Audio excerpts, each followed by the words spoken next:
use of recovery from COVID, the partial recovery, we thought that we should hold an in-person event. And the event is very special and dedicated to the heroes of our society. At Sustainable Development Policy Institute, we believe that if we don't recognize the positive actors and factors in society who take us and lead us towards a better future and take us and lead us to sustainable development, the whole mission and agenda of sustainability that would get affected. So our vision and mission for sustainable development is peace for all, justice for all, and well-being across generations. And we recognize the heroic efforts of individuals who actually contribute towards vision and mission.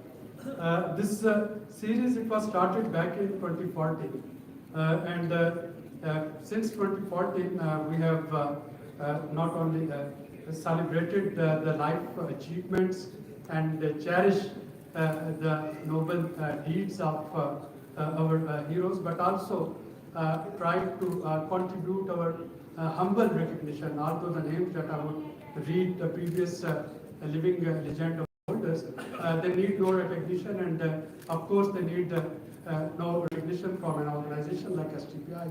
They have already everything in their plate. But we thought that on behalf of civil society and on behalf of people of Pakistan, we should recognize the efforts of those people, those heroes. So back in 2014, Mrs. Nisar Aziz Bhatt, she was awarded our first Living Legend Award. Then it was Agha Nasir, who again needs no introduction in the field of arts and production. Then we have Munu Bhai on our list, so we cherished an evening with Munu Bhai.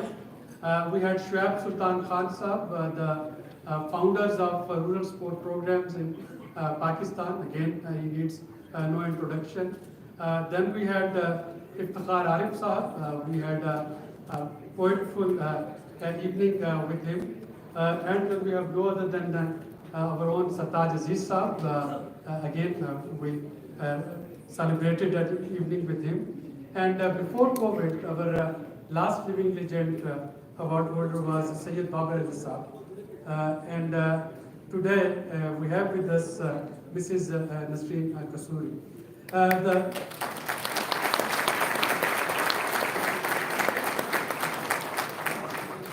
So we seek nominations from different stakeholders across the country, representing various parts of life. And this year, it was Begum Nasreen Kasuri's name who got the maximum nominations. Although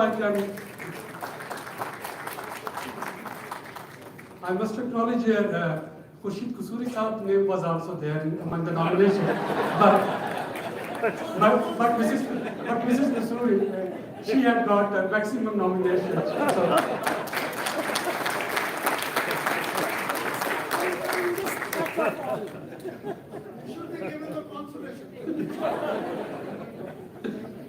So to talk about this, her life, to talk about her achievements, we have a galaxy of panel with us.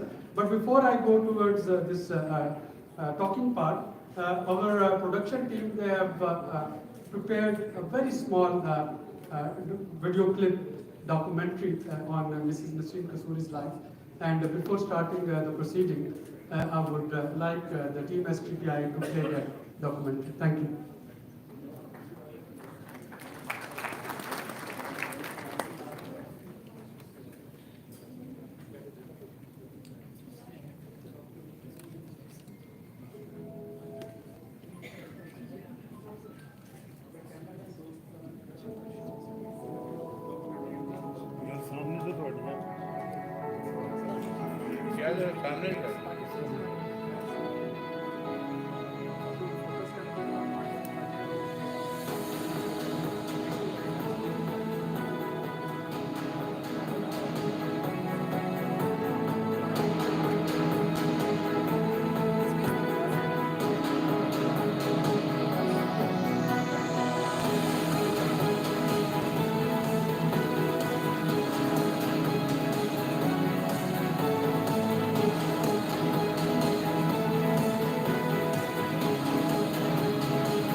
largest educational networks in the world. The VHS and Mrs. Kasuri personally played an indispensable role in the establishment of the Beacon House National University in 2003, which is the first not-for-profit liberal arts university of Pakistan.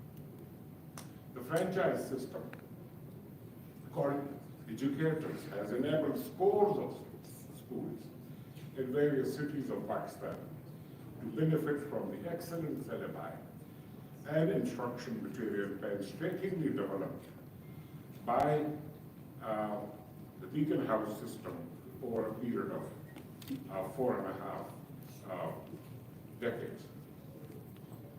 I wish to thank Serena Kasuri and her family, including my distinguished former boss, Khurshid Kasuri, former foreign minister of Pakistan. We're grateful to all the eminent persons who have accepted our invitation to attend this event and speak about Serena Kasuri. I will only mention the senior most, Mr. Sartaj Aziz, himself a holder of the Living Legend Award. We look forward to the words of wisdom of our eminent speakers.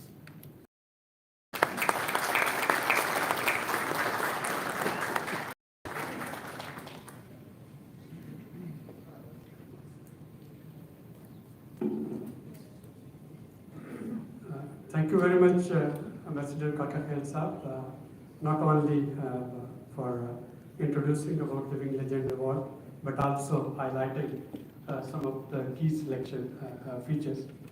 Now, the person that I'm going to request to speak about Mrs. Kasuri is himself, he was our Living Legend Award holder. Mr. Sartaj Aziz.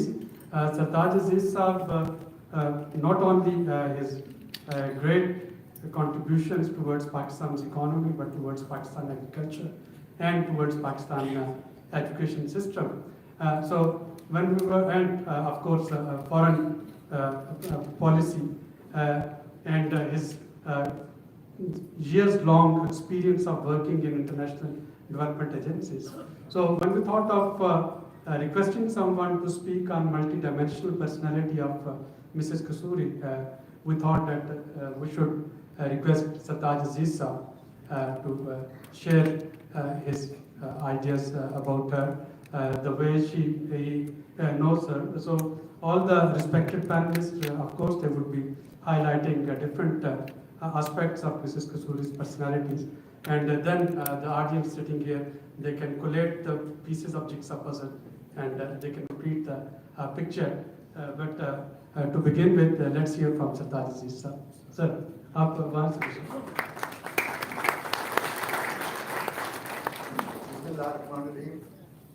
Serena Kasuri, distinguished members of the panel, distinguished participants. It's indeed a great privilege for me to be part of this memorable event to honor Mrs. Serena Kasuri as a I hope you will all agree with me that of all the major national endeavors, the field of education is one of the most important, and Serena Kasuri's achievements in this field are outstanding. Just ponder over these facts. The Beacon House school system started in the basement of the house in 1975 as a Montessori school for toddlers because he wanted her 3 sons to receive good primary education.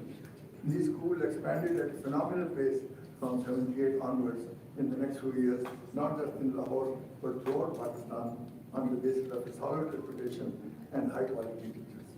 In 2022 now, BSS has a total strength of 320,000 students, 18,000 teachers. It has opened branches in 9 different important countries of the world and is now the largest private education system in the country. So overall, over these 47 years, a very large number of students have received high quality education and passed matriculation, O-levels, A-levels, many with world-class distinctions. This singular achievement by itself be a valuing legend. Early in educational career, Mrs. Kasuri realized the importance of high quality teachers. The attention that she paid to the recruitment, training, and motivation of teachers for the BSS is the real secret of her success in this important field. That is why most of the teachers who join BSS hardly ever leave. Every 2 years, BSS organizes a special event to honor and reward teachers who have completed 25 years of service. I remember one such event that I attended in 2012. A teacher, after receiving a award, said, "If you tested my blood, it will be plus." That will be taken up plus. It is gratifying to see that Qasim Kasuri, who took over as CEO of Educational Services Limited in 2008, has further strengthened with full support from his management team the merit-based system of BSS, along with introducing many innovative approaches to health. Ms. Kasuri's educational achievements are equally matched by her pivotal role in women empowerment, social sector entrepreneurship, and philanthropic causes. Over 2/3 of BSS teachers are female, and their share of upper management is even higher. Ms. Kasuri serves on the board of directors of several governmental and non-governmental organizations. As we just heard, she received the award of Siddharth Isar in 2006, Women Power Award, 100 awards in 12, and South Indian Award in 2014. I first met Ms. Kasuri, whom we all fondly call Mona, in the early 90s, after Mr. Khushi Kasuri joined PMLN and hosted many meetings of the party at the beautiful house. But my first in-depth interaction with Mona happened in October 95, when we were both part of a delegation to the People's Republic of China. In accordance with their normal practice, the Communist Party of China had invited a delegation of PMLN to spend a week in China.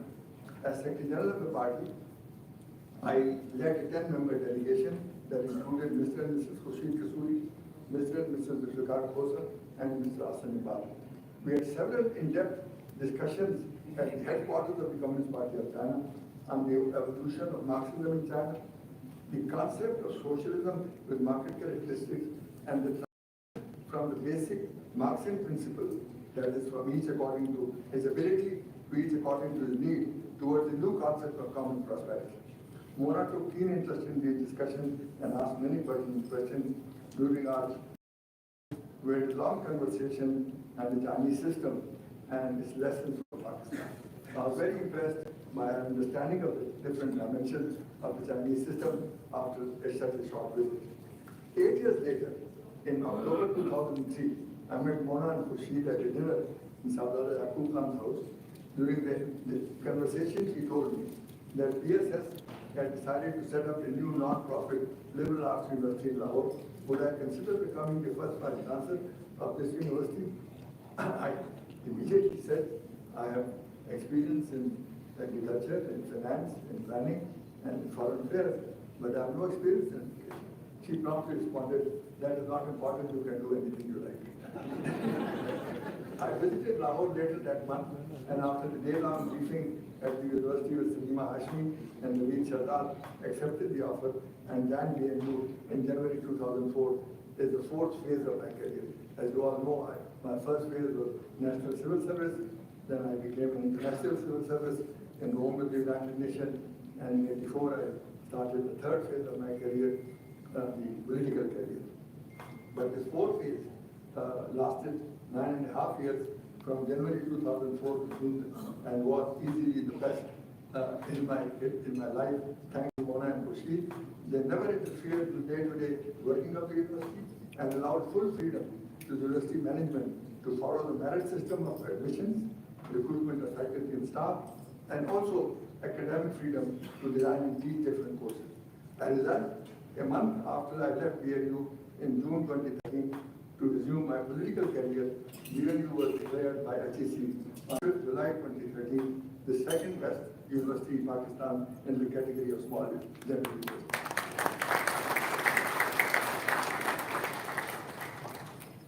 So in conclusion, before, may I request you all to rise and join me in a round of applause for a living legend that has contributed so much to such great unity and creation.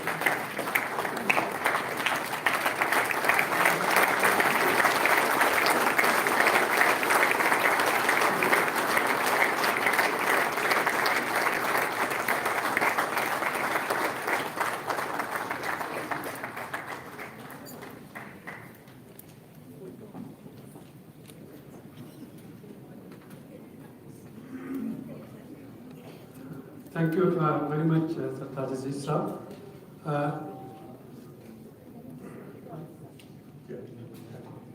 Thank you.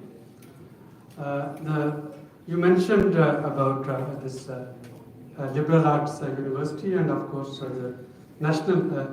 The next speaker on my list, again, she is multidimensional person. Many introductions, but the most significant introduction to her is that she pioneered her own style of painting in Pakistan. I'm talking of Professor Salima Hashmi Sahaba. Professor Salima Hashmi Sahaba's long association with Mrs. Kasuri, again, we approached her and requested her if she can share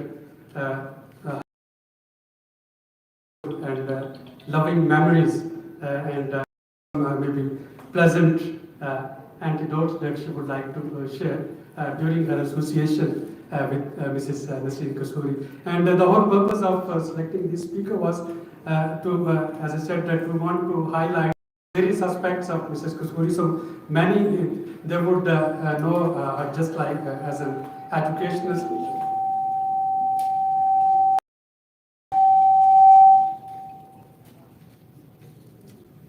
Sorry for this technological delay. But I thought that we should make today's evening very lively and very informal as well, so that we can get to know maximum about Mrs. Kasuri, the things that are not there on Wikipedia and Pakistan's influential persons and Beacon House website. So those maybe some of the memories and some of the insights would come from these worthy speakers. So over to you, Professor Hashmi.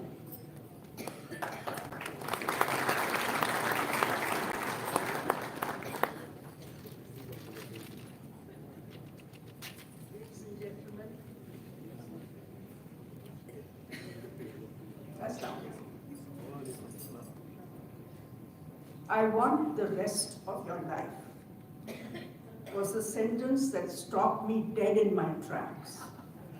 In the first one-on-one conversation I ever had with Mona Kasuri. We did not really know one another, although we had many friends in common. The most important of them being Asma Jhanvi. For her, Asma was a friend from her girlhood, a bond that continued until Asma left us. But Asma entered my life during the Zia years, lighting up my being and lifting my spirits with her fearlessness, her courage, and her raucous humor. We marched together, we sloganeered, we roared with laughter as we thumbed our noses at uniforms, police batons, threats and sirens, and Mona Kasuri was right there as one of us. And so, meeting Mona Kasuri in my home, way back 20 years ago, when she described her vision of her liberal arts university, it wasn't a great surprise, but I truly wondered where I came in. She then described the proposed School of Art and Design to me. Having taken early retirement from NCA for a number of not so pleasant reasons, I was hesitant to take on more than an advisory role in this venture. But she wouldn't hear of it and pressed me very purposefully to commit myself. When at last, almost exasperated, I asked her, "But Mona, what do you want from me?" And without batting an eyelid, she said, "I want the rest of your life." So I had to laugh. And I was quite carried away by her candor and her determination, and I agreed. So the very next day, she's never one to delay matters. There I was, in her office, to take on the yet-to-be-established School of Art and Design. I was lucky that there was already an excellent fledgling team in place with Rashid Rana, Huma Mulji, Julia Ahmed, and Sophie Ernst. They had been hard at work putting together a proposal for a radical new approach to art and design education. Not too happy with an oldish fogey like myself, being thrust upon them. I had to win their trust, but I was soon swept away by their enthusiastic and highly competent vision. Those were heady days in Zafar Ali Road, where we worked and argued and planned and dreamed together. As the embryo of ideas grew and the structure of the schools began to emerge, we were introduced to the captain of our enterprise, Mr. Sardar Aziz, who was new to our world, but amazingly flexible and passionate about steering us on this journey. It was also apparent that Mrs. Kasuri, as the chair of the foundation, was contributing a sense of purpose and the practicality learnt in her years as an educationist. Mona Kasuri's experience of building schools made her an active participant in the planning and building of the new campus. My school in art and design, requiring the most space and the largest number of facilities, was nobody's favorite. We took over an old factory, which was known as the chili factory, which is in Tarawih, where the new campus was to come. And indeed, they used to packet chilies before we moved in there, and the aroma was still in the air. And that was followed by the Murgi Khana, which was a poultry farm, which was next door.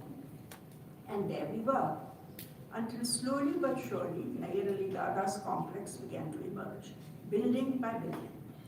The groundbreaking ceremony was actually on a terribly windy day when the tents threatened to fly off. But there we were, with our early batches of students, some of whom are now faculty. And Mona Kasuri continued to be the go-to person for problems and challenges.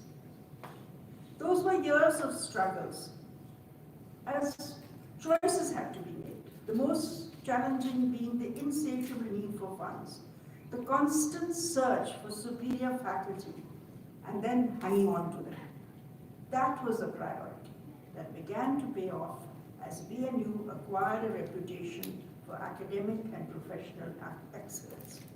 I remember well each little triumph, that's up and one I will remember, each international award, each reputed exhibition, and the Fulbright and the fellowships began to pile up, and the pride that the Vice Chancellor and the Chairperson took in this recognition. I have to say, the teamwork was unusual and significant. It was the stuff that institutions are made of. Over the years, I also to observe Mrs. Kasuri's mode of application. I came to understand how the kernel of a good idea can grow, blossom, and multiply with vigor if the team nurturing it is dedicated and shares the same vision and everyone is deeply loyal to one another. It always helps to have a vibrant sense of humor when things don't go quite as planned, and we had plenty of those at BNU, as I'm sure the original Beacon House team did. But seriously, I've had the opportunity to observe, analyze, and occasionally participate in the widespread Beacon House school system, which grew from a family need of a better informed and more humane educational experience for the family into a standardization of that model. Mrs. Kasuri threw her weight behind human resource development, required to ensure quality in the classroom and nurture the leadership required for a solid foundation for what eventually became the largest school network in Pakistan. There's another thing. Sensitive to cultural constraints in places far away from the more which embrace diverse communities but continue to hold fast to progressive ideas and pedagogical innovation. I was tasked with introducing BNU and its programs to the school network. I traveled to Beacon House schools in Peshawar, Karachi, Multan, Islamabad, Islamabad, and elsewhere. I quickly realized how each area carried the stamp of its locale, its local teachers, their ideas and passions, all contained within the Beacon House philosophy and practices. For someone like myself, deeply interested in education at all levels, it was quite apparent that Mona Kasuri's contribution was multifaceted and remarkably versatile. I also witnessed the transfer of their schools to the new CEO, Asim Kasuri, who introduced his own vision and revolutionary ideas into the system. It has been a lesson for an interested observer like myself to monitor the grace with which such transformations can occur. It's another kind of balancing act. My 20 years working both in close proximity as a friend to Mona, as well as a more distant relationship of an academic at BNU, have made me an admirer of her ability to carefully separate her roles, not allowing overlapping or encroachments. It's quite a feat of discipline and diplomacy carried out with delicacy. Our more personal moments have allowed us to ponder on everything from art to politics. Our fond memories of Asma Jahangir, who continues to guide us in these difficult times. We miss her in unison and celebrate her in unison, believing as we do that given a chance, women could make a saner, happier world for all of us. Thank you, Mona, for being part of Asma's dreams and life.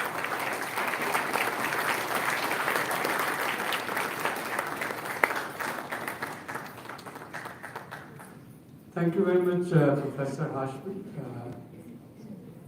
I hope I'm not thinking, I hope you are not thinking what I think that you are thinking right now. And thinking of the next speaker, we have someone who teaches us how to think and not what to think. And the partner in crime with her is Mrs. Kasuri. So I'm talking of Dr. Fariha Peracha. Both she and Mrs. Kasuri, again, they have something in common beyond thinking, and that is psychology. Dr. Fariha Peracha, she is CEO of a non-profit organization called SAWAT, and she is working on, as I said, integrated thinking mechanism, how to think. Dr. Peracha, we would request you to share your friendship with Mrs. Kasuri, some of the things that you would like to share with us.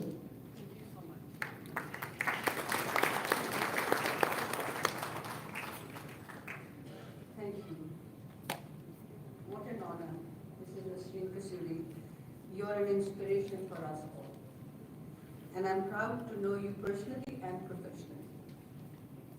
To be here today, to say a few words in admiration of you as well as appreciate you, and my honor that you chose to be your friend. You are remarkable and no doubt the most successful woman in Pakistan.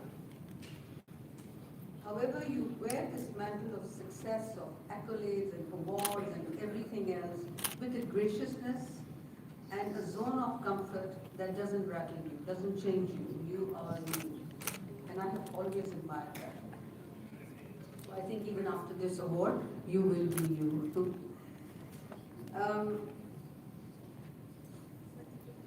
I think it has already been stated by Sarkar Saab and Salima Hashmi of how it all started in 1975 with 19 toddlers. 2 of them were her own toddlers.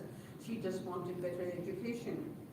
However, she does admit that she had no idea that a school that had no name would today be a name that would be known to everyone. It's an acronym for good education and synonymous with it. Lazange, perhaps is just another name for Nasreen Kasuri. The journey was riddled with many challenges, but never any that she did not surmount. And today, Beacon House provides meaningful and distinctive education to hundreds of thousands of students every year. And as Sarkar Jazi Saab and Salima has said, the most important thing about Beacon House is it has no gender bias. If anything, it is biased to recognizing how great females are. I don't think many people have done that yet. So 70% of people who run Beacon House are female. Because she said that women are very used to it. And for her staff and for everyone, I know because I have worked with them, she is the beacon. We have a common friend, Mia Mansha, who is the most successful Pakistani businessman. And he's always praising her, always expressing how wonderful, how successful she is. And Mona, bas kamal hai. Maine kaha, Mancha, what is it that about Mona's success that you think made her so successful? And he said, without blinking an eyelid, he said, she is brilliantly discerning and makes up her mind very quickly. In other words, her processing time to unravel complexity and target success is very fast. That is high IQ and high EQ, emotional intelligence, as I know. She is also a member of my board of trustees of Sabat. It's not mine, it's ours. And she and my chairperson Anila have always made me feel that it belongs to all of us. Anyway, we have done a lot of work from de-radicalization to rehabilitation to enabling the young who were militants yesterday to be doctors, nurses, teachers, and all kinds of professions today. And right now, by the way, we're monitoring them through an office in Mingora. And as you know, we're a little short of funds, so one person who's been reintegrated and just become a psychologist, he says, don't worry, I am going to work forever for Sawat without a salary. I think Mona should meet him. Whenever there has been a calamity, Nasreen Kasuri just had to be asked or to be made privy to the fact that we need something. I'll never forget the earthquake in Kashmir, 2004. And we decided to send provisions overnight. Overnight, literally. It happened early morning, and overnight we were at her place, we had taken over the house, the servant. We didn't even wait for professional loaders. We got the trucks, we got the funds, and our house was not hers anymore. And we did it. We sent, I don't know how many, 40, 50 trucks in one night to Kashmir. And the first donation was made by her. And you see, we need positive alibis. Without positive alibis, we don't find direction. And she is that positive alibi. She does it without thinking. I think all of them, Khurshid Bhai as well as Mona, are invaluable. I could give scores of examples more. I really could, to testify for her success. However, the obvious does not need this. The obvious is accommodated by everyone. So I'll give you a short story from another sector. I was driving to her place and somebody that I knew was in the car with us. And throughout the journey, which was about 20 minutes, there was a tirade of criticism, of constant negative alibis. देखो corruption, देखो ये गाड़ी भी corrupt वालों की है, देखो वो भी ऐसे है, ये तो किसी का कोई सीधापन है ही नहीं. And it was honestly depressing me, and I was waiting to get to her house so that I could let him go. But when we entered the gate, and there were these 2 or 3 very nice cars standing there, his face filled with glee. I won't tell you who it was. And he said, you know what? This wealth makes me very happy. These were his words. I know it is well earned and taxes paid. So suddenly there was a positive alibi. And we need positive alibis. And I wish the media would pick up positive alibis. I am quite fed up of negative alibis. So that is the Kasuri family. And these principles are carried from Mona, Khurshid Bhai to the children. And of course, Khurshid Bhai has been a great partner, and he's been more a dove, not a hawk, for Mona Kasuri and the school and the Beacon House school system. And you've screened and encouraged all the developments in BHSS. The sons of their 3 sons are now running and managing Beacon House, and these were the first students of Beacon House who are the harbingers.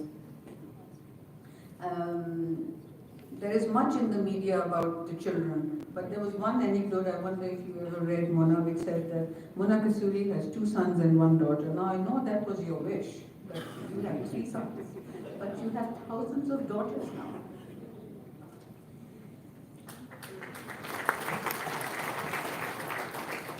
So Beacon House as a school system, I have had an insight. The main reason for the popularity is the conceptually based teaching it offers, which is far from traditional ratification trend in our country. It ultimately produces productive persons for society equipped to cope with the time they live in. It is always open to change and to adapt innovative and new interventions, and as such, Beacon House has collaborated with many international institutions to expand its vision and campuses. And now I come to what you mentioned. I have experienced this firsthand, the willingness in the top hierarchy to adapt and adopt innovative studies. For the past 13 years, I spoke earlier about the works about. We, after analysis, extensive analysis about understanding what is the main reason why people succumb to extremism, we learned that it was lack of logical reasoning and critical thinking skills. On interviews as well as measures, this cohort ranged between 5th to 10th percentile. So having reintegrated them all, we distilled much about the critical variables that ferments extremism. Strongly that the binary pedagogy and rote learning in our education system makes the young very vulnerable to extremist narrative. They lack the critical skill or the logical reasoning, which is the underpinning of thinking. It is our discerned and distilled conclusion that students must be taught how to think, not what to think. If we keep telling them, you must think this, you must think that, so an extremist narrative comes along, they will think that, because they're not going to bother to understand the cognitive scaffolding needed to decide what to do. Now, this cognitive structure, which will allow you how to think and not what to think, has to be taught. Because it doesn't happen naturally, it is inborn in us, but we lose it over time if we are taught to just learn by rote. And it can be taught. So we've been working as our NGO with Cambridge University to develop a methodology, workshops that teach through experiential learning how to structure that cognitive scaffolding, to decide what to think, to how to think, not what to think, sorry. So I requested Mona if we could do a series of workshops at her schools and university, and both Nasreen and Qasim Kasuri readily agreed. However, this is what I like, the decision was not theirs to make. They just said you have to talk to these heads of department and teachers and see if they agree. If they agree, then you can do it. So we had to give a lot of workshops and discussions with. And the harbingers then were the teachers and the heads of departments who allowed us to work and give those workshops. This is the way VHSS works. This is their structure. So we held the workshops and they revealed exceptional learning skills. Now I'm comparing this to universities and schools elsewhere in Pakistan as well as internationally. Students were able to construct a scaffolding for integrating perspective. The change in IC scores, so what's an IC score? So the measure is that before and after the workshops, they just write a paragraph about some prompt about in-group, out-group dynamics, about the situation, about the country. And that is analyzed not for whether it's the correct answer or the right answer, but how is it structured. And then after the workshops, they do the same thing again. So it has nothing to do with the content of the workshops. So it's a pure measure. And we found that students at Beacon House University were the best to do that. And that is saying something. And I'm comparing this to schools in Europe as well. The active participation to learn how to think rather than choose an easier, compelling route of what to think, like exams, this is the right answer, you don't learn it and you write it, is perhaps just one manifestation of the ethos that BHSS promotes. Nasreen Kasuri, congratulations. I wish for you success beyond your horizon, which I know is beyond that of anyone else. This award you deserve so very much. May your extraordinary sons and their progeny take this beacon to the future, where we are enabled to integrate perspectives and belong to one global community. When and where alignment is in any one direction, that is taboo. We know that from recent events in our country. But when it is multiple, there will be a safer world. I believe very strongly we need to teach that. So here I will go back and link something that Mia Mancha said to my favorite cartoon clip of Charlie Brown. I'm sure you've all seen Peanuts or heard. So there is Charlie Brown and Snoopy looking out at the quayside with their heads in their hands. And Charlie Brown is, of course, has a lot of pessimism. So he says, with my luck, when my boat comes in, I'll be at the airport. Not you, Mona. You will always be at the right place at the right time to make the right decisions for that time. Inshallah. Thank you so much.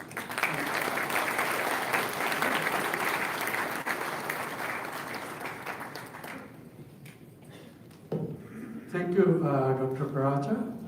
The next speaker on my list is someone whose name used to appear on all the banknotes in this country. Renowned economist, Dr. Kardar Saab. It's very difficult to invite him to Islamabad. Every time when we request him, he always have one and other very genuine excuse not to come. But when we requested him to come here and say something about Mrs. Kasuri, he immediately agreed. So we have a double delight that we could actually get him here. So let's hear from Kardar Saab, his experience. He's a Vice Chancellor of Beacon House Electric University.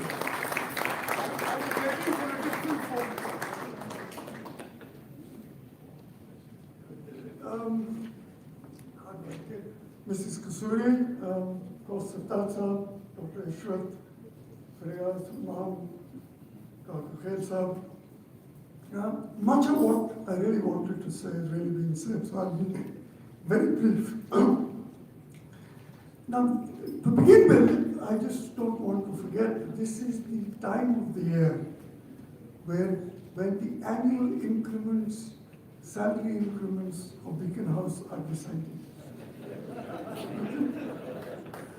So, my colleagues from BNU, many of them who are here, would concur with me to my unbiased observation that the most exciting place to work on earth is BNU.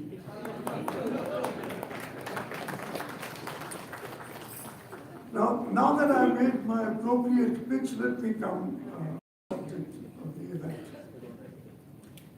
Much of what, as I said, I wanted to say has been said, but I will highlight two things in my views which are different but fundamentally so about her. The two factors which distinguish her from a lot of other people. One, she is really a true entrepreneur, unlike many of the captains of industry in this country who were either created by the state or actually continue to flourish and prosper through heavy protection. That's the first thing. The second, in fact, the continuation of that would be that she was the first mover who saw and brilliantly exploited the opportunity of providing quality education to a growing middle class. The third thing is that, the second thing is that she launched this initiative in 1975 with 19 students. Incidentally, our son-in-law was one of our earlier students. At a time when the socio-economic environment in this country was completely male-controlled. Thereafter, it was just no looking back, stellar growth, incredible, if not a fairy tale journey over the years. And the facts and the stats speak for themselves and require no repetition. And as always, mentioned, after having built an empire, she had to give back something to society, a quality education at a higher level. And so Beacon House National University was founded in 2003. And the financial support and the other support, the administrative and the management support came all along, thick and fast. And I don't think people realize in historical cost terms, to date, she has given 815 million rupees to the university, including 34 acres of land, which today is prime commercial land. Coming to her style of management, we at BNU have found her to have super interpersonal skills, always available to provide guidance, generous in giving credit, very understanding, if not soft on errors of omission, making me wonder at times how she built an empire without being more demanding. Maybe she has changed over time. I was just about to say age, but realized and corrected myself. Women don't ever age anyway. Given her meticulous nature and determination to get on top of things, discussions with her always have to be very focused. With her, you can't beat about the bush. And puts me at a disadvantage for the simple reason that I actually enjoy bluffing and actually just beating about the bush. I mean, that's where I excel in. You can ask anyone at BNU, and they will confirm my claim, and Sultan Sahib has already mentioned that the kind of freedom and autonomy that we have been given to pursue the mechanisms, any mechanism that we can design to actually pursue the goals that have been decided is unprecedented. I mean, I've been exposed to various organizations, the kind of freedom and autonomy we have, I never thought we would get, and Sultan Sahib has already mentioned that. It's another matter that she will find out what has happened to BNU when I'm gone. There are three facets of her personality that most people really don't know. One is that despite her heavy work commitments, she has never forgotten her friends. And Serena and Freya will strongly endorse what I've just said.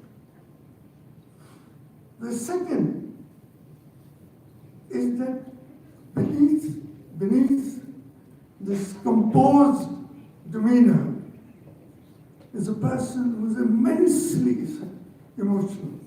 And I can narrate several incidents that I've been a witness to. Finally, she has a great sense of humor. She can take a joke at her expense and relishes the slightest opportunity to return the compliment with ease and alacrity. Let me share something with you 2 days ago, she called me and gave me a small message, a succinct message.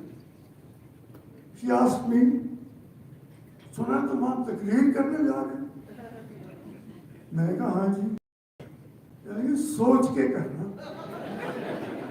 मैंने कहा जाहिर है सोच ही के करूँगा। आप क्यों कह रही हैं? कहती है सोच के करना। अगर वो उस तरह की तकरीर ना हुई तो 2 जून को यूनिवर्सिटी आने की तकल्लुफ ना करना।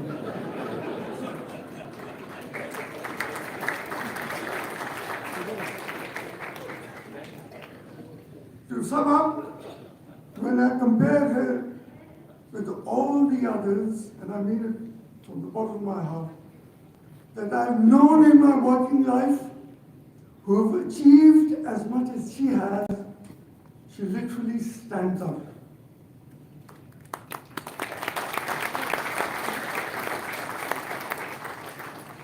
More power to you, Mona. May you live long.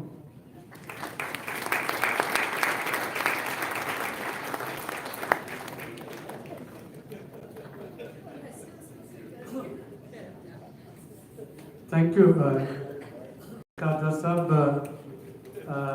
Now I'll request another great economist from Lahore. Lahore is a city of economists, it looks like.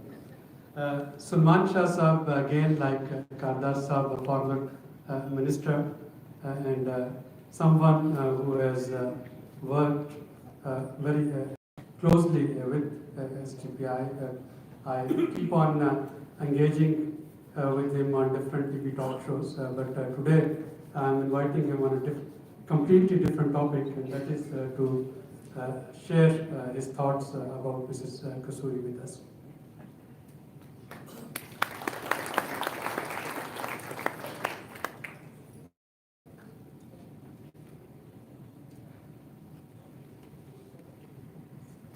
Thank you, Abid.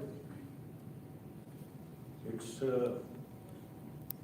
indeed a privilege to be able to call Nasreen Mahmood Kasuri Mona, because that's what we knew until I was asked by him to do an intro, be a part of this event. So, one thing which I have assessed about where Mona is today, and I've looked all around Pakistan, and I've not yet found the kind of enterprise that she has built. And this is something which is not at all easy to do, because I've been a business teacher and I've looked at lots of businesses and seen that in Pakistan, no network which we can really call a network. And when I think about it, when we were children, we could only see a network like Bata, where you could say that, okay, Bata has retail outlets in many cities, but it was an MNC. And when then the next step you take is,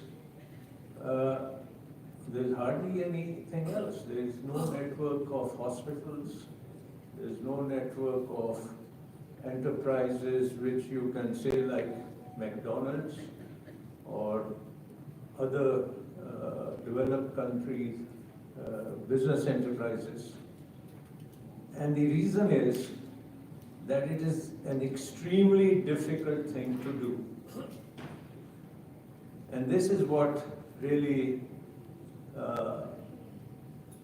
surprises me about the ability and capability of Mona to have created really a global MNC starting from Lahore.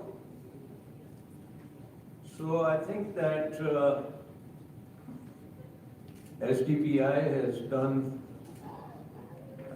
something very good, that they have instituted this program where we recognize people who have achieved dizzying heights in their careers.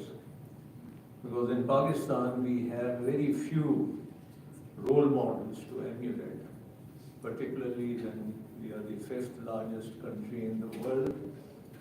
We have a huge youth bulge and very few heroes to celebrate. So I think I must congratulate SDPI on doing something which is direly needed. And for that purpose, we have to recognize lots of people in many different sectors who achieve a lot, who put Pakistan on the global map, but they never go recognized. Now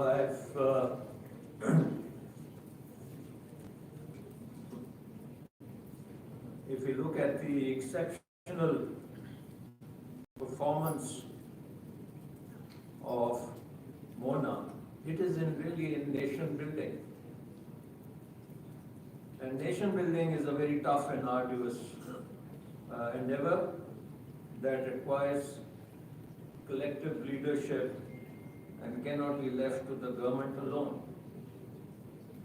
So if we look at the various dimensions of nation building, human resource development stands out as the most important ingredient for nation building.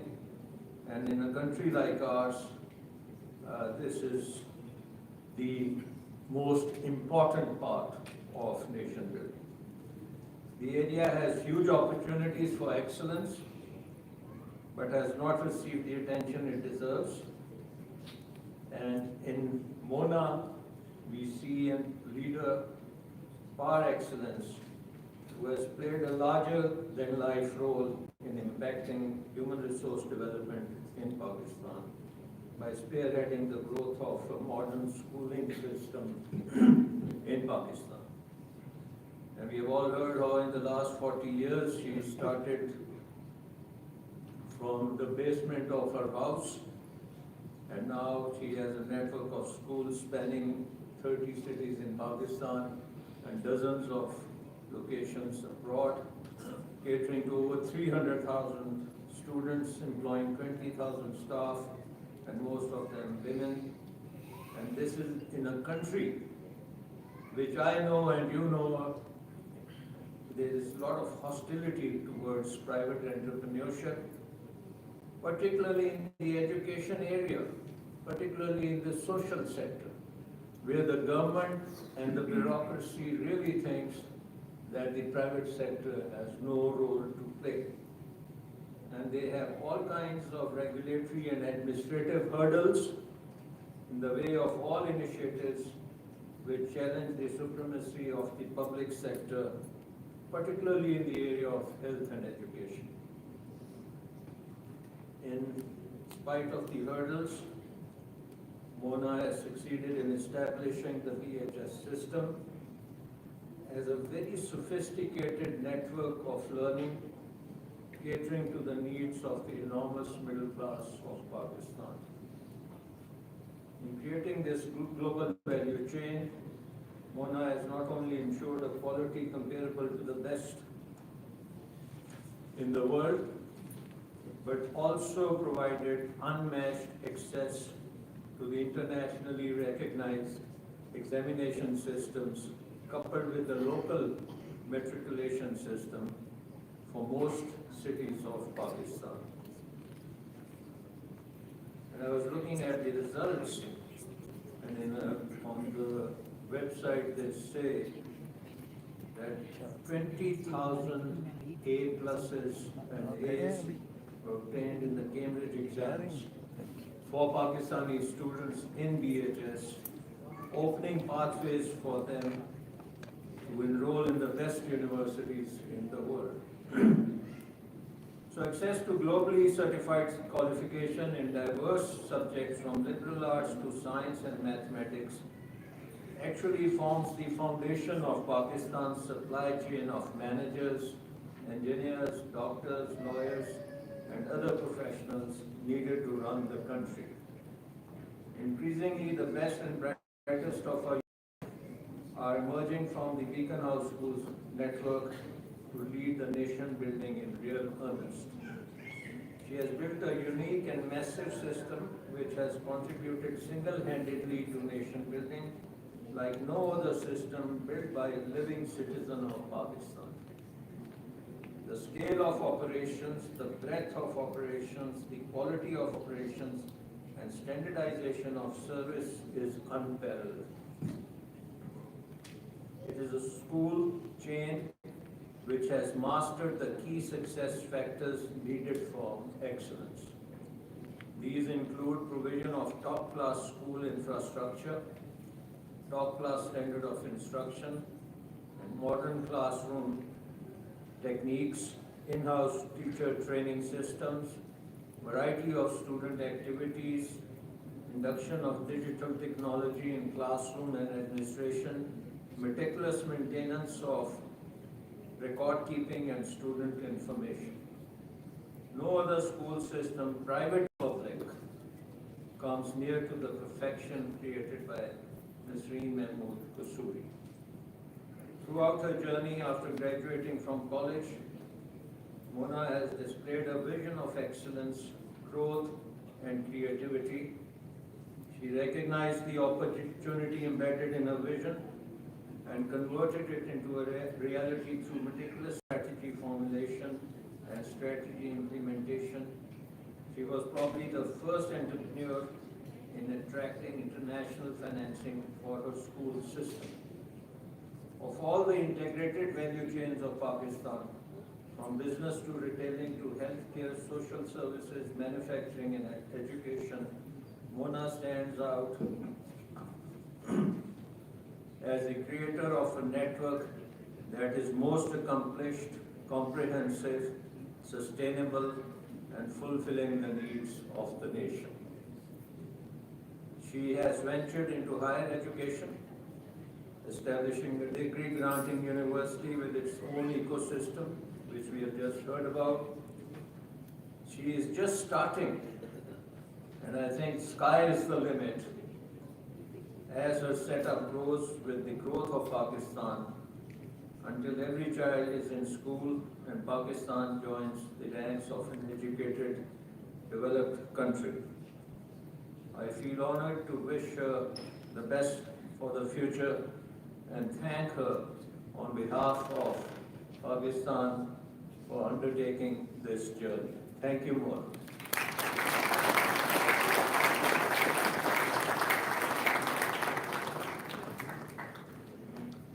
Thank you, Shah. The last speaker for this evening before we present our shield to Mrs. Kasuri and then ask for her comments is again a name that needs no introduction, Dr. Ishrat Hussain Saab, and I was feeling quite lucky that on this panel I have at least 3 or 4 mentors, and of course there's one sitting there among participants, Dr. Hafiz Pasha, from whom I've learned a lot. So Dr. Ishrat Hussain, may I request you as a last speaker for this evening?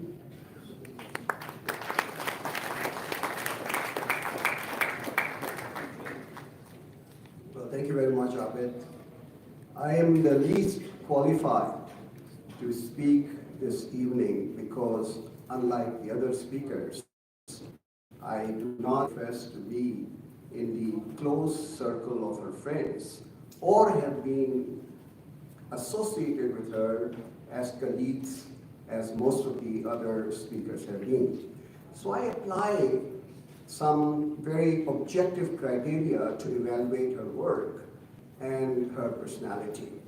As a dull, boring economist, I say, what is the purpose for which we would remember Mona Kasuri?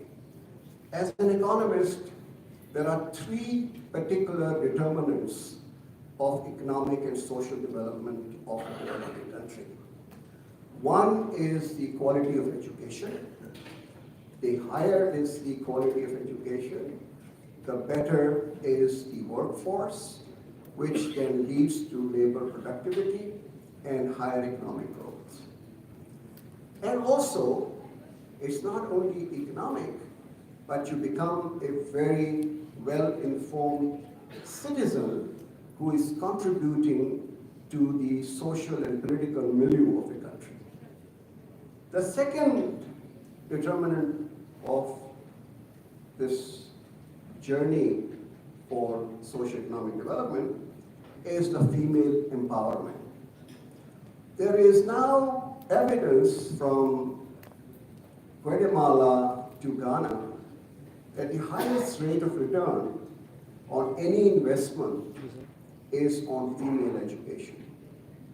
And that has collateral benefits which are not confined only to education, but they spill over to family planning, to good health, nutrition, environment, cleanliness.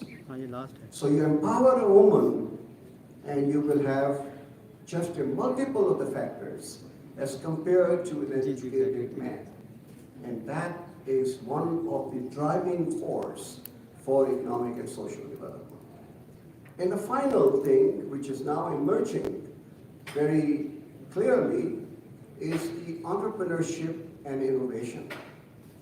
And I admire Mona Kasuri for being the person to have the foresight back in the 1970s when we didn't know about startups, we didn't know about venture capital, we didn't know about angel funds, which everybody is talking about today, that she took this great initiative of starting an elaborate educational network in the whole country. That is really remarkable that she had the foresight, she had the vision, and which I must really congratulate her. What I also like to tell you, and a lot of people do not know this, that she is the pioneer and innovator as far as the sources of funding for education is concerned.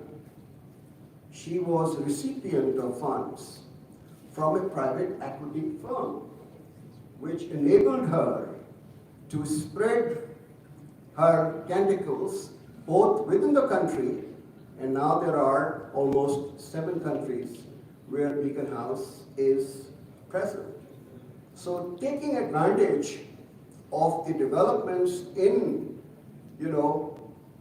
what I call as innovative ways of financing, where education was never considered lead itself to investment by private equity or the private debt markets. She took the initiative in Pakistan, and I must again congratulate her. I also think that in a country of doom and gloom, she actually seized an opportunity where people are always complaining. I mean, I have been, bombarded with so much of complaints, negativity, whining, what's wrong with this country? But she ignored all that. And she seized an opportunity that after nationalization of educational institutions back in the 1970s and the withdrawal of the missionary schools and college, there was a niche available for quality education, and the government could never do that.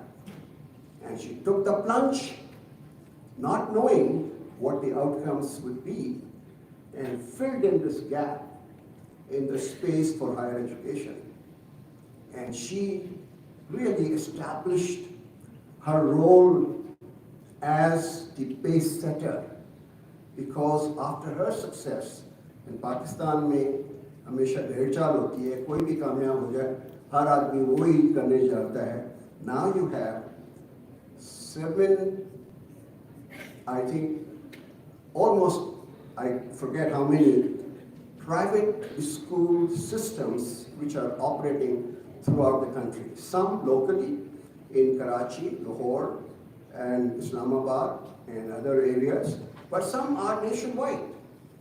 And she was the first one to set that direction. So the multiplier effect of what she did has been enormous, and people don't realize this, that this is not just a beacon house which has made the contribution to the quality education, but it is her role which was very much responsible for the spread and multiplication.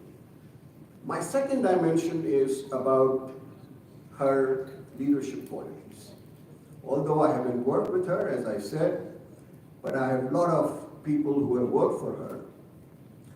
And she epitomizes what I call as a true leader. What is a true leader? A true leader is one which does not exercise the authority of the office, but inspires and motivates people who are working with them. And that again completely changes the ecosystem in which people are working. They own the institution of Beacon House as if it was their own. And that dedication and that commitment actually exalts the quality of the institution itself. And that is very apparent. I think Salman Shah mentioned all the numbers which speak for themselves as to how much Beacon House has been able to do. It's not just one Mona Kasuri or Qasim Kasuri who can do the trick. It is the collective effort and the collaboration among all the players, the teachers, the principals, the administrators, everybody which take this to those heights. In a country where everybody is fighting with each other all the time, हर आदमी दूसरे की टांग खींच रहा है, ये करना जो है, in my view, is a great tribute to you, Mona Kasuri, for creating an environment in which cooperation and collaboration is possible. And finally, I'd like to testify the professional excellence of the students coming out of Beacon House. As the Dean and Director of IBA, as you know, we have very high, very tough standards for admission. There is a comparative exam followed by interviews, and only 1% of the applicants really are able to get into IBA. And I realized that among those 1% are the majority from several institutions, including Beacon House. That is a personal testimony to the excellent work which has been done. My second observation, and Serena Hashmi is the person who is responsible for AKW. I was the chairman of the Indus Valley School Board, and I said to everyone, after listening as a newcomer, I listened to my alumni, I listened to the faculty, I listened to the students, and I said to the board members, we must have a benchmark for our graduates and for our students. And I said the benchmark, in my humble view, should be the School of Art and Design for the PNU. I didn't say National College of Arts, but I said School of Art and Design, because it's a dynamic, it is a vibrant, it is a very creative institution, and we should go for that rather than those who have established themselves accolades over time. So I can testify both the quality of the students at the Beacon House system, but also the great work you have done in making BNU as the leader in a creative sense And those of you who have read my series of articles on STEAM, it used to be STEM, science, technology, engineering, and math. Today, it is STEAM, science, technology, engineering, arts, and math. Because all the creativity today is coming in from arts, not from anything else. So we are very grateful, and we wish there were more Mona Kasuris in this country in order to take us to the great heights this country deserves. Thank you very much, Mona, for all you have done.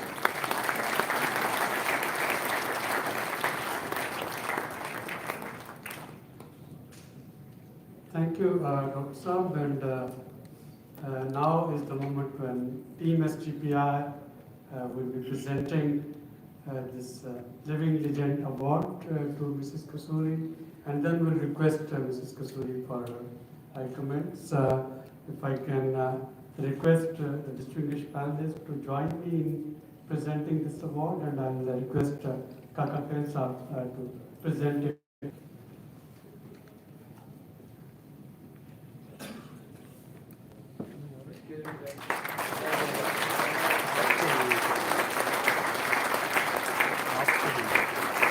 तस्वीर बना के हट जाए जरा।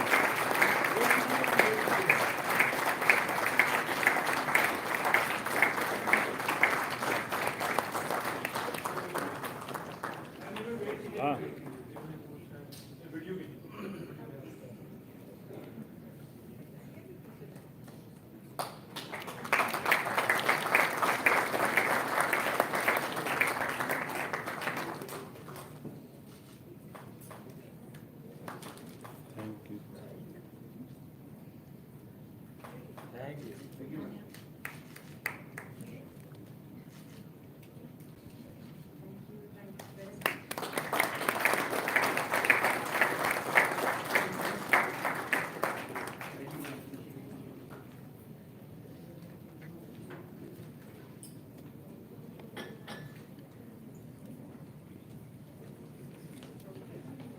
Thank you, Mrs. Kasuri, for accepting this award from SGPI. And now, may I request you to share your thoughts with us and the audience?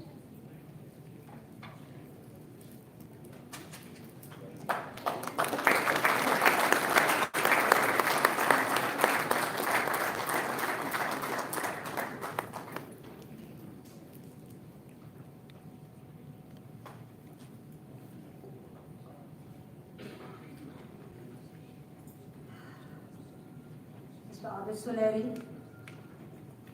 Mr. Sartaj Aziz, Dr. Salman Shah, Mr. Shahid Taddar, Dr. Ishrat Hussain, Mr. Shafqat Kakakhed, Dr. Fayyad Baracha, Mrs. Serena Hashmi, ladies and gentlemen, Assalamu alaikum and a very good afternoon.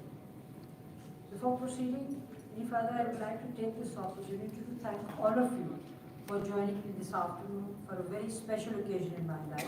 I'm especially grateful to those friends who have driven all the way from Lahore and elsewhere to be with me today. I feel greatly honored and humbled to have been nominated for this award, and I'm finding it difficult to find the right words to express my feelings.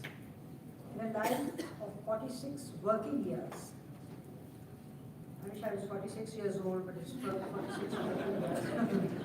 I have had the occasion of making many speeches, and most of them about education, some of them about other people, appreciating for their contributions. This is perhaps the first time that I will be speaking about myself, my life, my work, and my journey. Women wear many hats and are genetically programmed to juggle those hats very successfully. We start as daughters and sisters and go on to become wives, mothers, and grandmothers, roles that require time, love, and compassion. And most of us who go on to become professional working women have to find the time out of those roles without compromising on those roles. It's not an easy task. I'm sure you will appreciate that. I would like to narrate a little story about a woman who was being interviewed by a TV channel on her 100th birthday. That's not me, I'm not 100 yet. She was the only sister to 5 brothers and been married, raised 5 sons of her own. The presenter asked her the secret of her having lived a harmonious life surrounded by only men. She said, we shared responsibility with due love and respect for each other. Therefore, we never faced any problems. The presenter asked her to explain further.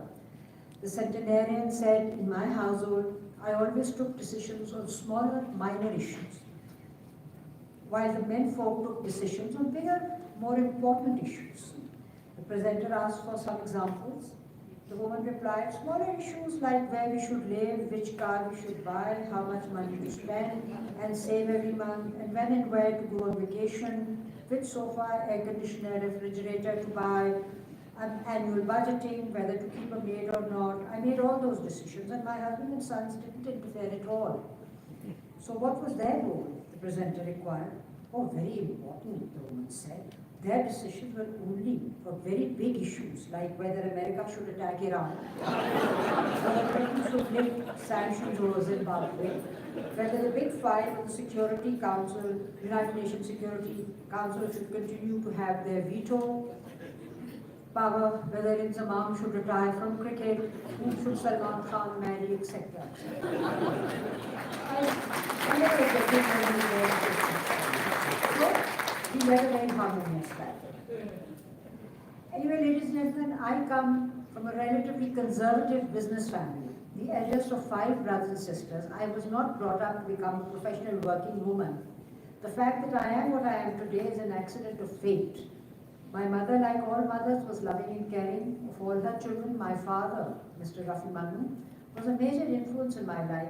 I take great pleasure in saying that he did not differentiate between boys and girls and gave us equal opportunity. He was a man of the old school and felt that girls should develop skills outside of their regular education, and so I was encouraged to learn to play the piano and learn French, neither of which were part of the regular curriculum. A generation influenced by Charles Dickens and Jane Eyre. My paternal grandfather, Mr. Shafi Mandu, was a businessman and had a flourishing cycle factory in Kobe, Japan. Hoshi, did you know that? I know. Japan. He was a major contributor to what is known as Japan's oldest mosque. The Kobe Mosque. It is my ambition to visit Kobe, Japan and Kobe, and the mosque that my grandfather contributed to build. He took his eldest son, my father, with him to Japan, and my father was sent to an American school. My father always spoke English with an American accent, which I used to find very strange. My grandfather's business was taken over at the time of the Second World War as enemy property, and he came back to the then undivided India to build up his life and business all over again. My maternal grandfather, Mr. Said Sehgal, was also a successful businessman, and he and his brothers had leather business in Calcutta. It was a leather factory, I believe. The war that destroyed my paternal grandfather proved to be a boon for my maternal grandfather, and his business flourished in supplies to the armed forces of the Allies. All of us brothers and sisters grew up listening to stories of my father's time as a student of the famous Doon School of Dehradun, and also of the famous principal, Mr. Foote. I suspect that my father tried to emulate Mr. Foote in bringing up his children. We all grew up in an environment of very strict discipline, which stayed with all of us and has helped us at every stage in life. Who told me quite truthfully that he was very interested in politics, and being a foolish young girl, I thought that sounded interesting and romantic. My father wasn't so convinced, but as fate had decreed, we married and had 3 sons, Ali, Qasim and Nasir, who are here today with my 8 grandchildren. If somebody was to ask me which role I have enjoyed the most out of the roles that I have played, I would say the role of a grandmother has been the most wonderful role of my life. I would be remiss if I did not give credit to my husband for my success. He encouraged me to work and helped wherever possible. A lot of men would feel threatened by a successful wife, which he did not. Unlike the stories of a lot of women in this country, the 2 most important men in my life, my father and my husband, were both instrumental in my success. Before I start with my story of Beacon House, I think it may be best to put my brief political career to rest. Not that I had any political ambitions of my own, but found myself dragged into politics in 1977 during the PNA movement. All the leaders had been arrested and were in jail, including my father-in-law, Mia Mahmood Ali Kasuri, along with his driver, by the way, Khurshid and his late brother Omar. The highly charged crowds needed someone to lead them and picked on poor, terrified wives like myself. I had to lead processions, make speeches, be lathi charged, which culminated in my getting house arrested. It was during the PNA movement that Khurshid went to jail for the first time. Ali and Qasim were 6 and 5 years old respectively. They had been taught by their parents to respect the role of the police as they arrested and sent to jail bad people who stole and did bad things. You can imagine my consternation when these two little boys asked me if Abu was a bad man, and did he steal, and that the police had taken him to jail. Tear gas, ladies and gentlemen, is a terrible thing for those of you who may have experienced it. And I should know, as I was tear gassed several times. My youngest son Nasir was born in November 1977, and one can see the effects that tear gas.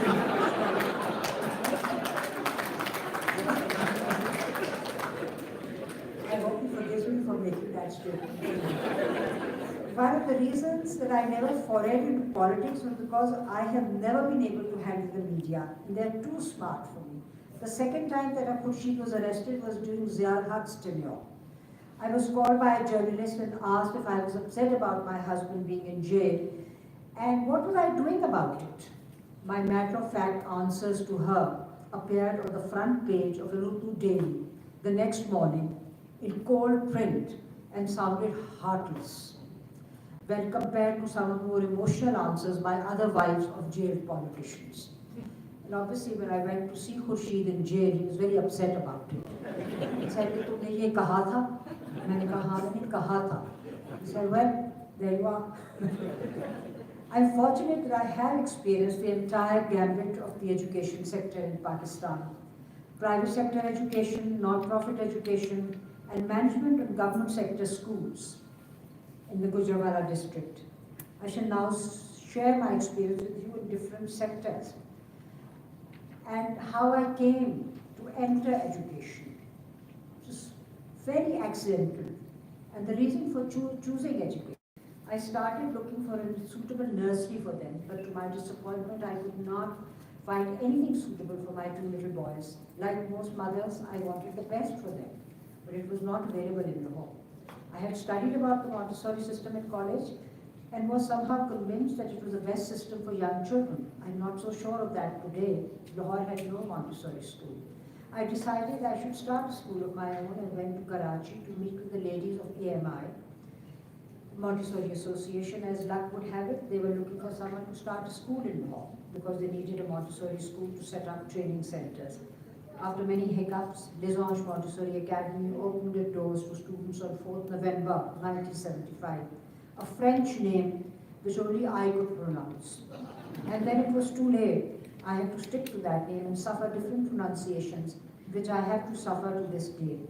Les Anges. I thought I saw somebody from the French embassy here, and he would appreciate what I'm saying today, because nobody can really pronounce Les Anges, even to this date, after so many years. Les Anges, anyway, laid the foundations for Beacon House. Beacon House was launched in 1971 and 78, within months of the government lifting ban on private sector entry into education beyond kindergarten. Beacon House was an instant success. And I don't take credit for that. And I don't say that it was an instant success because I was smart, but because there was an acute shortage of school seats. It was a unique experience to see hundreds of students lining up for admissions. The usual safarish and pressure for admissions, being totally inexperienced. I got myself bullied into starting classes 6 and 7, which I regretted, and taking in more students than I even had furniture for, or teachers for. A state of panic, but things did eventually settle down. Starting in 1975, we will be completing 47 years on 4th November, and much has happened. I feel great pride in stating today that Beacon House has many firsts to its credit. It being a leader in the field of private education is more than one. I will pick up some of the major initiatives which change the landscape of education. I feel great pride in saying that as far as the blossoming of the private sector phenomena in Pakistan is concerned, Beacon House served as a torchbearer for those who followed up, and may I say with a sense of pride who emulated us. Leading in turn to the improvement of quality and the impartment of education. Private sector education has been the brunt of a lot of criticism, and I would not like to go into a long, drawn-out explanation of the merits and demerits of private education, as that is a very complex debate. I would, however, like to say that given the dismal performance of all governments since the creation of Pakistan, the only ray of hope for education sector has been private sector education. Today, 40% of primary school going children pan-Pakistan study in private schools, and in Punjab, it is the highest. I believe it is 69%. I know we are not able to reach out to the larger masses, but then we do have the resources to provide free education. We do not have. However, 10% of our student body is on some form of scholarship. We offer means and merit scholarships ranging from 30% to 100%. Teacher education and teacher training was something that most schools did not take seriously. Somehow most people felt that if you threw an educated person in class, he would start teaching like a fish starts swimming in water. Students had to suffer poor quality teachers and thus did not learn as they wanted to. We introduced formal teacher training in 1985. It was a massive initiative linked to a very well-known British training institute, Murray House, which is headquartered in Edinburgh. A group of our teachers would go to Murray House every year and come back to train teachers in Pakistan. We used to run summer sessions when trainers from Murray House would come to Pakistan, and this continued for many years until we developed an in-house training expertise. Even today, we offer different training courses at different levels with this in-house expertise that we develop. Trained teachers are the backbone of a successful school. And in Pakistan, that aspect has been very, very poorly met with by the government and the private sector. We need to have a lot of private teacher training institutes so that we can have proper trained teachers come and teach in schools. 1993, Beacon House partnered with the University of Bradford to provide various award-bearing teacher education programs. And you'll wonder why it's Bradford. Because as you'll be aware, there's a very large Pakistani community in Bradford. And the University of Bradford was very interested in partnering with a school in Pakistan because they wanted to get a better understanding of the Pakistani community. And we had the Bradford University people came to Pakistan, approached us, and then we partnered with them also on the teacher training aspect. And for many years, we used to have teachers going to Bradford for training. Our in-house training programs are still there. They're still running. Any teacher who joins the school has to first go through a mandatory induction course in the first year, followed by the foundation level course in the subsequent year. Today, more than 3,500 teachers and the school leaders have successfully completed various international qualifications in Pakistan. They've not had, some of them have gone out of Pakistan, and most of them have completed them in Pakistan. Beacon House Schooling Uninterrupted, our online education program, is very robust. It was developed by us much before COVID-19 hit the world. I'm sure all of you would remember the very tragic incident of the Army Public School in 2014, in which a terrorist attack killed over 150 students and teachers. And schools all over Pakistan were closed down, not knowing when they were going and when it was safe enough to reopen schools. We set about developing the online learning platform, which came in handy when schools had to close down for COVID. Schools were considered a risk by banks, and no bank was prepared to lend to a school. The growth of Beacon House was relatively slow in the initial years, as everything had to be financed internally. The first breakthrough came with the International Finance Corporation in 1995. They wanted to explore other sectors to lend to, as they felt they were too exposed to the traditional textile sector in Pakistan. They approached me, and you can imagine my utter amazement at being approached by the IFC. Anyway, to cut a long story short, it was a long, drawn-out exercise during the course of which I learned so much that it was almost like doing an MBA degree. We were sanctioned loan of $10 million, and so began a different chapter in the story of Beacon House. We were meant to draw down on this loan as we acquired the sites and started the construction of school buildings. We had drawn down on $2.3 million when Pakistan detonated its nuclear devices. In May, sanctions were placed on Pakistan, and we went in for a foreign exchange crisis worse than we are in today. When I look at our foreign exchange crisis that we are in today, I think of that time. At that time, in 1998, we used to be told that we only had enough foreign exchange for 2 weeks. It was very scary. I don't know, a lot of you would remember that time, but it was very scary, that time when, sanctions were placed on Pakistan. Anyway, I repaid the IFC by taking out a local loan from a local bank. They were prepared to lend to us now. And, but the fact that we had been evaluated by the IFC was enough for all the banks in Pakistan now to start lending to the education sector, and we were the only beneficiaries. Everybody else benefited from that also. The respected and renowned magazine, The Economist, in an article published in 2019, it was an article called "Private Education is Booming in New Markets and New Forms," wrote about private education and listed 3 of the world's largest education networks in the world in the following order: the Beacon House Schools, Cognita, a chain based out of the UK with schools all over the world, and GEMS with a major presence in the UAE.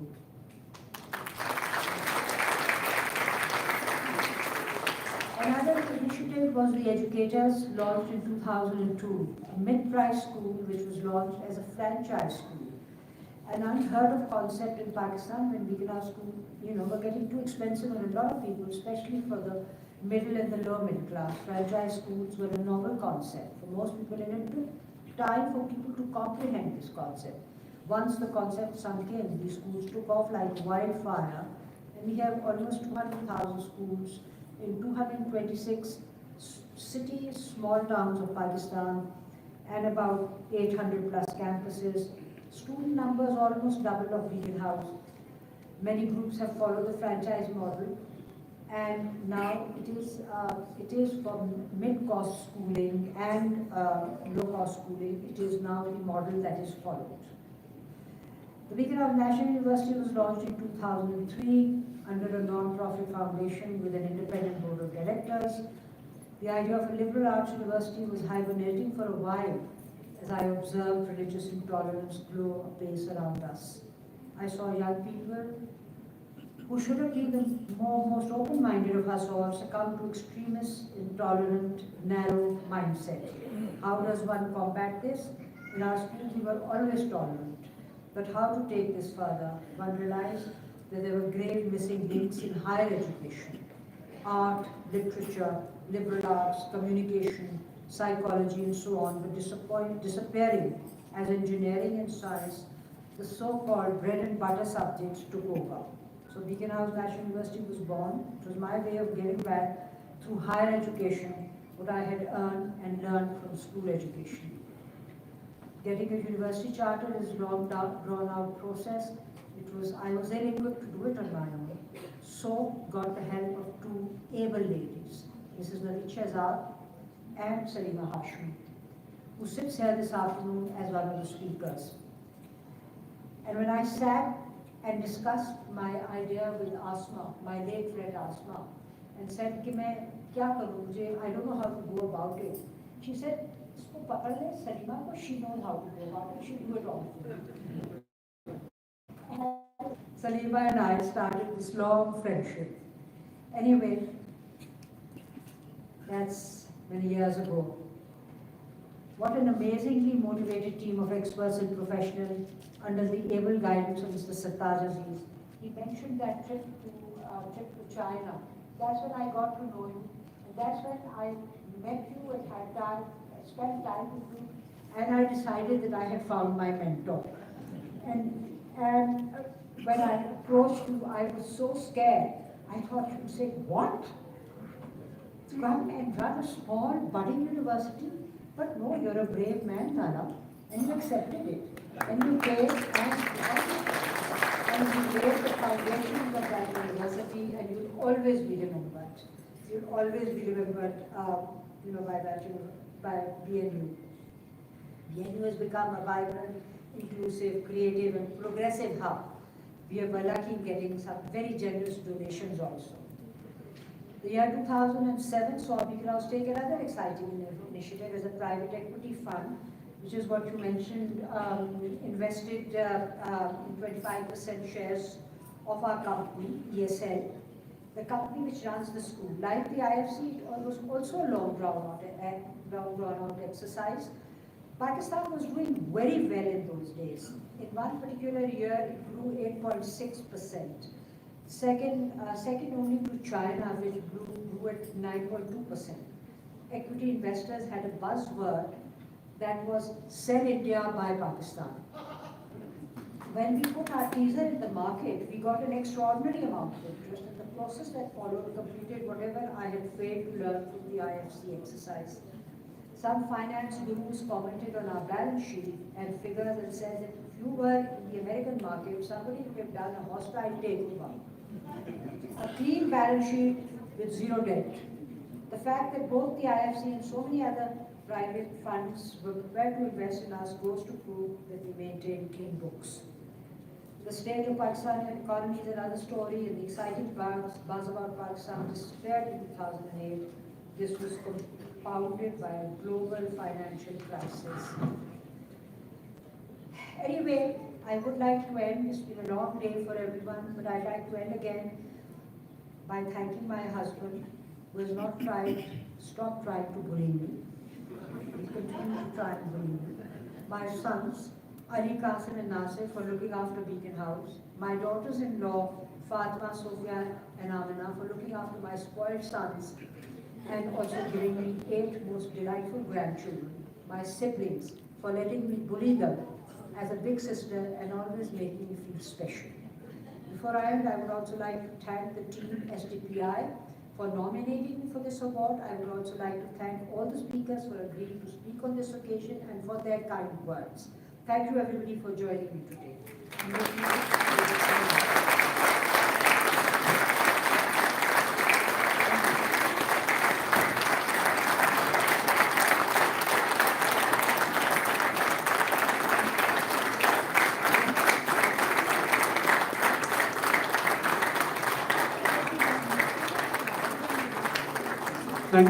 Thank you very much, Mrs. Kasuri, for influencing thousands of lives and for remaining a source of inspiration and being a role model for us. May I request Mr. Khurshid Kasuri to join us on the podium for a group photo? Thank you. With the finalists, please.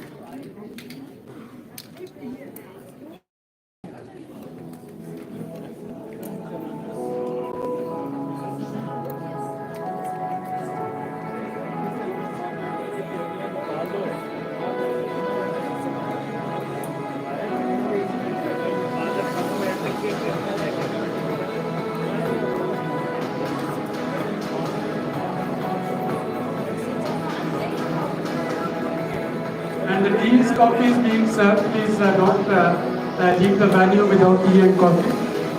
Please join us for tea and coffee. And if I can also request Ali, Qasim and the 3 sons of Mrs. Kasuri